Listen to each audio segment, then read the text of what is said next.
আসসালামু আলাইকুম রহমতুল্লাহ। কেমন আছেন সবাই? আলহামদুলিল্লাহ আমি খুব ভালো আছি। আশা করছি আল্লাহর অশেষ মেহেরবানিতে আপনারাও ভালো আছেন। আজকে নোনা ইলিশ রান্না দেখাবো। ইলিশ মাছ তো অনেকেরই পছন্দের খাবার, কিন্তু নোনা ইলিশটাও কিন্তু খুবই মজার হয় খেতে। যারা খান তারা অবশ্যই জানেন এই নোনা ইলিশের ফ্লেভারটা কতটা মজার। আমি এখানে একটা আস্ত নোনা ইলিশের থেকে 3 পিস নোনা ইলিশ আলাদা করে কেটে নিব। এই ইলিশগুলোকে কিন্তু খুব ভালোভাবে ধুতে হবে। নোনা ইলিশে কিন্তু প্রচণ্ড পরিমাণ লবণ থাকে, এই জন্য যদি আপনারা ভালোভাবে লবণটাকে ওয়াশ করে না নেন তাহলে কিন্তু তরকারিটা অনেক বেশি সল্টেড হয়ে যায়। এই জন্য আপনারা প্রায় 30 মিনিট এটাকে ভিজিয়ে রেখে খুব ভালোভাবে পানি দিয়ে ধুয়ে নেবেন। আমি 30 মিনিট পানিতে ভিজিয়ে নিয়ে ধুয়ে নিয়েছি।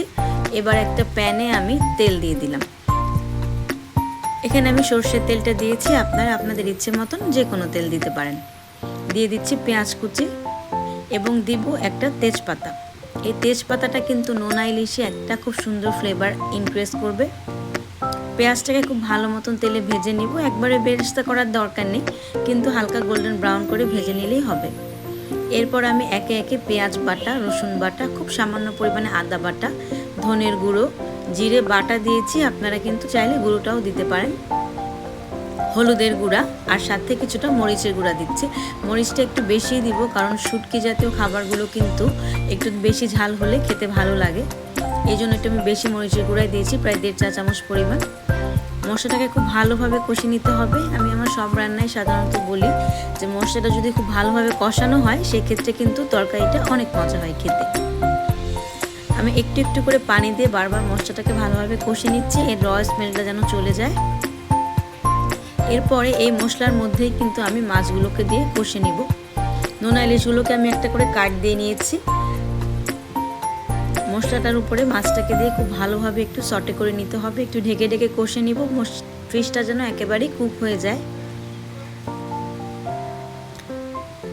এই পর্যায়ে নোনা ইলিশগুলোকে আমি কষানো হয়ে গেলে তুলে নিব। তুলে নেওয়ার পরে বেগুন আলুটা অ্যাড করব। এই নোনা ইলিশ যে কত মজার একটা খাবার, যদি কেউ না খেয়ে থাকেন তাহলে আমার রিকোয়েস্ট থাকবে আপনারা কাইন্ডলি একবার নোনা ইলিশ রান্না করে খেয়ে দেখবেন। এটা কিন্তু খুবই মজা হয়। ইলিশ মাছের ফ্লেভারটা কিন্তু একদম থাকেই, কিন্তু নতুন একটা কি যে একটা অ্যারোমা আসে নোনা ইলিশে, সেটা আর কি বলবো। বেগুনগুলোকে মশলার উপরে ভালোভাবে কষে নিয়ে এই বেগুন আলুর সাথে আমি পানি অ্যাড করে দিচ্ছি এবং দিয়ে দিচ্ছি পরিমাণ মতন লবণ। মাছ কষানোর সময় কিন্তু আমি লবণটা দেইনি, কারণ নোনা ইলিশে যতই আপনি ওয়াশ করুন না কেন ভেতরে কিন্তু একটা ব্যালেন্স লবণ থেকেই যায়। বেগুন আলুটাকে খুব ভালোভাবে কষানো হয়ে গেলে সেই কষানো থেকে তুলে রাখা এই নোনা ইলিশগুলোকে আমি অ্যাড করে দিচ্ছি। নামানোর প্রায় 10 মিনিট আগে কিন্তু এই নোনা ইলিশটা অ্যাড করতে হবে, কারণ এই পানির সাথে নোনা ইলিশটা বয়েল হয়ে বেগুন এবং আলুর মধ্যে যেন এই ফ্লেভারটা ঢোকে। অসাধারণ একটা ফ্লেভার এসেছে। এটা আমি একটুখানি গ্রেভি রাখবো, একদম শুকিয়ে ফেলবো না। নোনা ইলিশ দিয়ে বেগুন আলু রান্না করলে হালকা একটু ঝোল থাকলে খুবই মজা লাগে খেতে। আমি একটু কাঁচামরিচ আর ধনিয়া পাতা দিয়ে নিচ্ছি, ব্যাস হয়ে গেল আমার পারফেক্ট নোনা ইলিশ।